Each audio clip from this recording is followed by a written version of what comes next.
Today, we've had a national tragedy.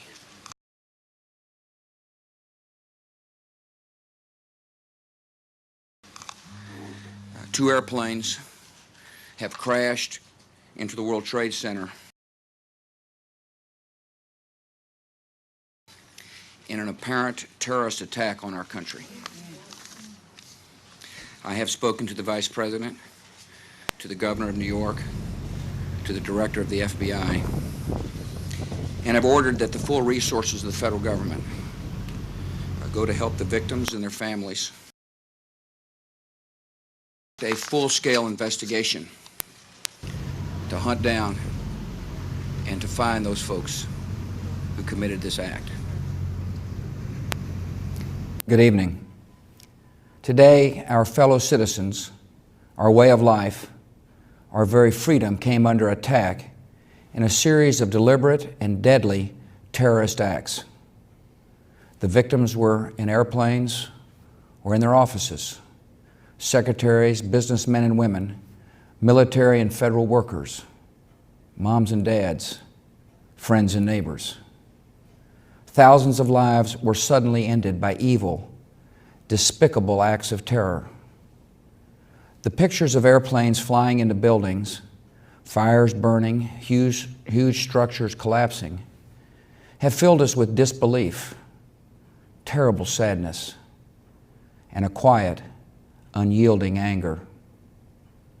These acts of mass murder were intended to frighten our nation into chaos and retreat. But they have failed. Our country is strong. A great people has been moved to defend a great nation. Terrorist attacks can shake the foundations of our biggest buildings, but they cannot touch the foundation of America.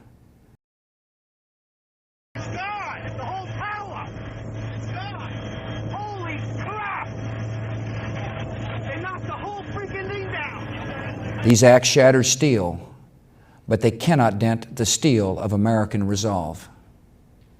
America was targeted for attack because we're the brightest beacon for freedom and opportunity in the world, and no one will keep that light from shining.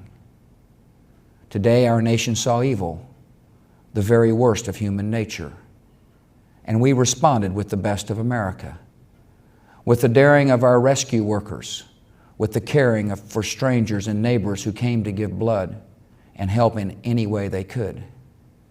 Immediately following the first attack, I implemented our government's emergency response plans. Our military is powerful and it's prepared. Our emergency teams are working in New York City and Washington, D.C. to help with local rescue efforts. Our first priority is to get help to those who have been injured and to take every precaution to protect our citizens at home and around the world from further attacks.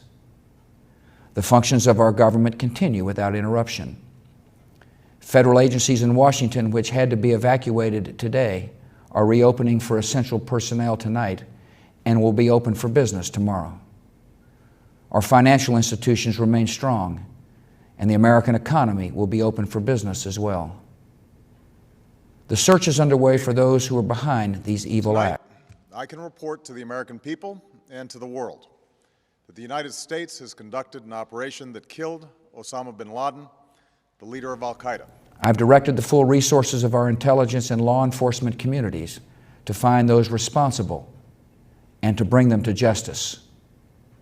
We will make no distinction between the terrorists who committed these acts and those who harbor them. I appreciate so very much the members of Congress who have joined me in strongly condemning these attacks. And on behalf of the American people, I thank the many world leaders who have called to offer their condolences and assistance. America and our friends and allies join with all those who want peace and security in the world, and we stand together to win the war against terrorism. Tonight, I ask for your prayers for all those who grieve, for the children whose worlds have been shattered, for all whose sense of safety and security has been threatened. And I pray they will be comforted by a power greater than any of us, spoken through the ages in Psalm 23. Even though I walk through the valley of the shadow of death, I fear no evil, for you are with me. This is a day when all Americans from every walk of life unite in our resolve for justice and peace. America has stood down enemies before, and we will do so this time. None of us will ever forget this day, yet we go forward to defend freedom and all that is good and just in our world.